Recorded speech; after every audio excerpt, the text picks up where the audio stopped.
नमस्कार, मी रुशाली यादव सारंग. आजची चांगली गोष्ट आहे म्हातारपण रोखत चिरतरुण राहण्याचा दावा करणाऱ्या एका औषधाच्या चाचणीची. चिरतारुण्याचा ध्यास माणसांना अनादी अनंत काळापासून आहे. आताची माणसं कशी अपवाद असतील?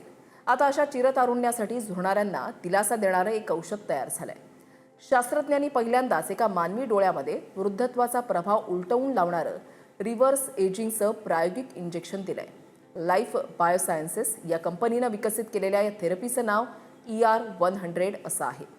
ग्लुकोमा म्हणजेच काचबिंदू आणि वाढत्या वयामुळे दृष्टी गमावत असलेल्या रुग्णांवर ही पहिली मानवी चाचणी केली जाते.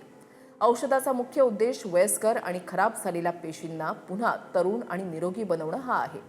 ही थेरपी यशस्वी ठरली तर वाढत्या वयामुळे किंवा आजारामुळे गेलेल्या डोळ्यांची दृष्टी पुन्हा येऊ शकते. उंदरांवर आणि माकडांवर झालेल्या चाचण्यांमध्ये याचे सकारात्मक परिणाम दिसले.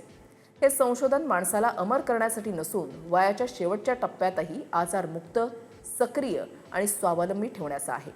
डोळ्यांवरील हा प्रयोग यशस्वी झाल्यास भविष्यामध्ये मेंदू, हृदय आणि इतर निकामी होत जाणाऱ्या अवयवांना सुद्धा पुन्हा तरुण करणं शक्य होऊ शकतं. अर्थात एक धोका सुद्धा आहे.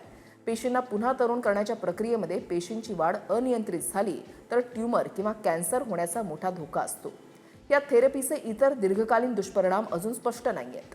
तसंच ही थेरपी यशस्वी झाली तरी सुरुवातीला ती सामान्यांना परवडणारी नसेल, पण किमान वृद्धापकाळातील काही समस्यांवर मोठा उपाय म्हणून ही एक थेरपी आहे एवढं मात्र नक्की. तुम्हाला आजची चांगली गोष्ट कशी वाटली? कमेंट आणि रिप्लायमध्ये नक्की सांगा.